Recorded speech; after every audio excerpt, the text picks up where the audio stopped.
ఇక్కడ యువకులు ఉన్నారు, పిల్లలు ఉన్నారు. వీళ్ళకు మరి ఈ పిట్టలగూడెంలో వీళ్ళకి ఏం సమస్య వచ్చిందో వీళ్ళ నోటి ద్వారా వినే ప్రయత్నం చేద్దాము. బుజ్జి చెప్పరా, నువ్వు ఎంతవరకు చదువుకున్నావు? నేను 5th చదివిన. మరి 6, 7, 8 అట్లా ఇంకెందుకు చదవలేకపోయినా? బాట మంచిగా లేక, బస్సులు లేక, సంఖ్యలు లేక, బాట పోలేక, ఏం లేక బంద్ చేసిన. ఈ వర్షంలో నీళ్ళు లేకుండా, రోడ్డు మంచి లేకుండా అంతా రోడ్డు అయ్యా తయ్యం ఉంది. ఎట్లా పోతారు? చిన్న కూరగాయలు లేరు, సరిగ్గా లేరు బాట. మరి ఎట్లా పోతారు సార్ ఈ వాన పడినప్పుడు? నువ్వు తమ్ముడు నువ్వెంత చదివినా? ఏం పేరు నీ పేరు? నరసింహులు. ఎంతవరకు? 5th? ఎందుకు తర్వాత ఎందుకు చదవలేకపోయినా? ఇంత ఉన్నప్పుడే 5th అయిపోయినాక ఈ నుంచి వెంకటపురం పోవాలంటే రోడ్ లేదు, ఏది లేదు. ఈయన వండు, ఈయన మా డాడీ వాళ్ళు షికారు కొట్టు పోదు. ఇగో నరసింహులు చూడు, ఇగో నందిని చూడు, ఇగో ఈమె. మీరెంత చదివిరమ్మా? నేను 5th చదువుకున్నాం కానీ సార్లు పెళ్లి అయిపోయినాయి. మాకు ఈ బడి చదవాలంటే రోడ్లు మంచిగా లేవు. రోడ్లు మొత్తం పొక్కలు, మొత్తం గొందలు.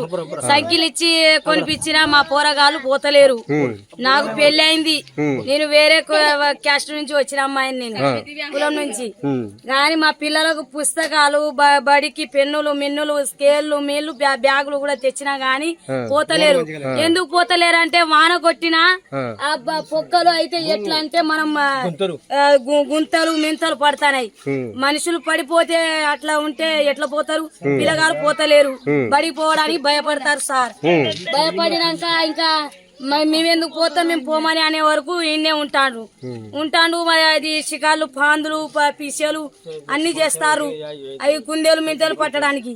ఇక అవే షికారులు అవే పోతారు. ఏ పని చేస్తలేరు, ఇంటికానే ఉండారు. ఈయన ఏమైనా మీ దయతోని ఉండాలంటే ఈయన బడి 10th వరకు చదివించాలంటే ఈయనే చదువుతారు పోరగాళ్ళు. మీ ఏమైనా మీ దయతోని రోడ్లు వేపిస్తే, సైకిల్ గిట్లా కొనిపించినా మేము కూడా కొనిపించినాం. మీరైనా దయతోని కొనిపిస్తే మేము పిల్లలకు మంచిగా బడికి పోతారు. బడికి పోయి చదువుకొని రోడ్లు మంచిగా వేస్తే పోతారని సహకారంతో అడుగుతున్నాం. ధన్యవాదాలు. ఏం పేరు అమ్మ నీ పేరు? నా పేరు సమ్మక్క. సమ్మక్క ఏమంటుందంటే, మా గూడెంలోనే 10వ తరగతి వరకు ఉన్నట్టయితే మా పిల్లలు కనీసం 10వ తరగతి వరకు ఇక్కడన్నా చదువుకునే అవకాశం ఉంటుంది అని చెప్పేసి సమ్మక్క ప్రభుత్వానికి